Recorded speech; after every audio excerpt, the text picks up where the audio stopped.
Bienvenidos. Hoy vamos a explorar una idea que puede que ponga en jaque una de nuestras creencias más profundas, la sensación de que tenemos el control consciente de nuestra propia mente. Y bueno, vamos a empezar con esta pregunta que es la pregunta del millón. ¿Somos de verdad los autores de nuestra propia historia? ¿O seremos más bien los lectores de un guión que nuestro inconsciente ya escribió por nosotros? Todos tenemos esa sensación, ¿no?, de que somos los directores de orquesta, los CEOs de nuestro cerebro.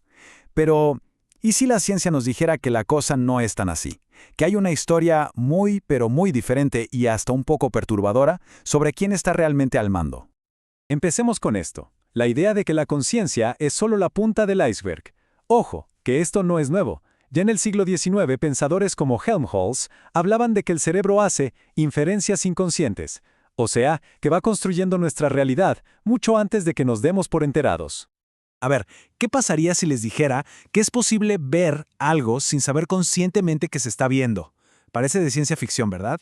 Pues nuestra primera pieza de evidencia nos muestra que la percepción es muchísimo más extraña de lo que imaginamos.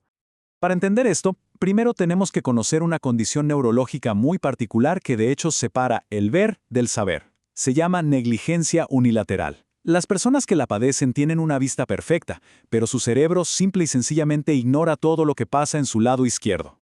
Y aquí viene lo increíble. A un paciente le muestran dos fotos de casas idénticas, salvo por un detalle. Una de ellas tiene llamas saliendo por una ventana del lado izquierdo. Conscientemente el paciente dice, no, son iguales. Pero cuando le preguntan en cuál preferiría vivir, elige, sin dudar, la que no se está quemando. Su cerebro vio el peligro, aunque su conciencia no se enteró. Y ojo que este no es un caso aislado. Hay un fenómeno que se conoce como visión ciega que lo lleva a otro nivel. Estamos hablando de pacientes con daño en el córtex visual que afirman ser completamente ciegos en ciertas partes de su campo visual. Pero aquí es donde pasa algo asombroso. Aquí está la paradoja. La persona insiste en que no ve absolutamente nada. Pero si se le pide que adivine dónde está una luz que se enciende en su lado ciego, su mano apunta directamente hacia ella. O sea, el cerebro está recibiendo información y tomando decisiones, todo por debajo del radar de la conciencia.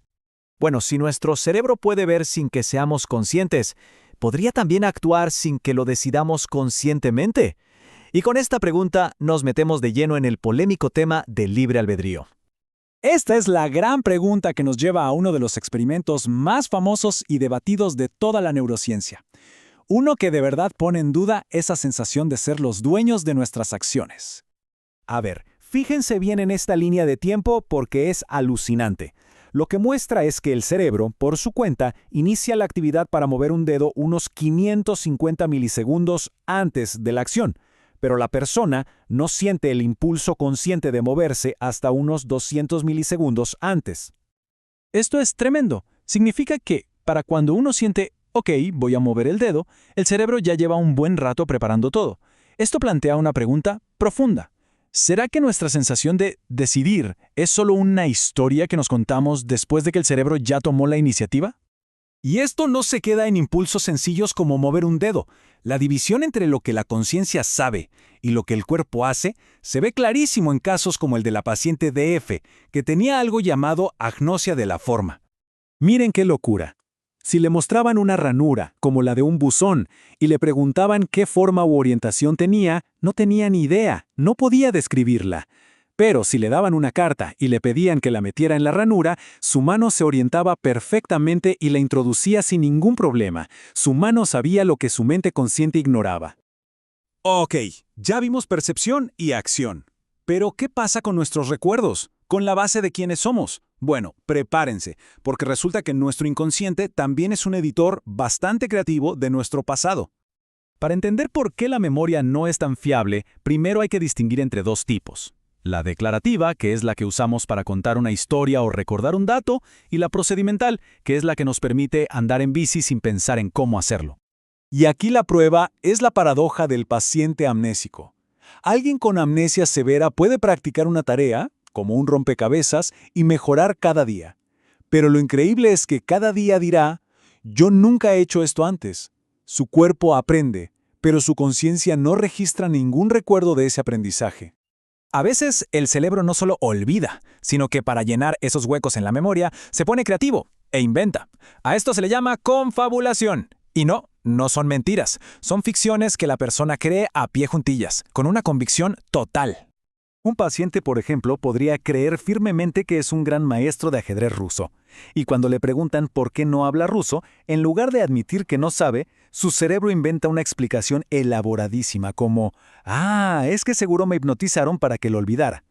El cerebro necesita una historia coherente, cueste lo que cueste. Entonces, hemos visto evidencia en la percepción, en la acción y en la memoria. ¿Qué nos dice todo esto? ¿Cómo podemos entender la mente si juntamos todas estas piezas de rompecabezas? Pues parece que la mente no es un ente único y consciente. Una buena metáfora es pensar en la conciencia como el director ejecutivo de una gran empresa. Este director no está en la fábrica, no opera las máquinas, solo lee los informes que le preparan sus miles de empleados silenciosos y eficientes, que son el inconsciente. Entonces, ¿con qué nos quedamos? Primero, que la mayor parte del trabajo del cerebro es invisible para nosotros. Segundo, que todo, desde ver hasta recordar, está guiado por procesos ocultos. Y tercero, que esa sensación de control total es, en gran medida, una historia, una narrativa muy bien contada que el cerebro crea para sí mismo. Y esto nos deja con una última pregunta, una para seguir pensando. Si la conciencia no es la que está al mando, si no es la que toma las decisiones ni hace el trabajo pesado, entonces, ¿para qué diablos sirve? ¿Cuál es su verdadera función en este teatro tan complejo que es la mente?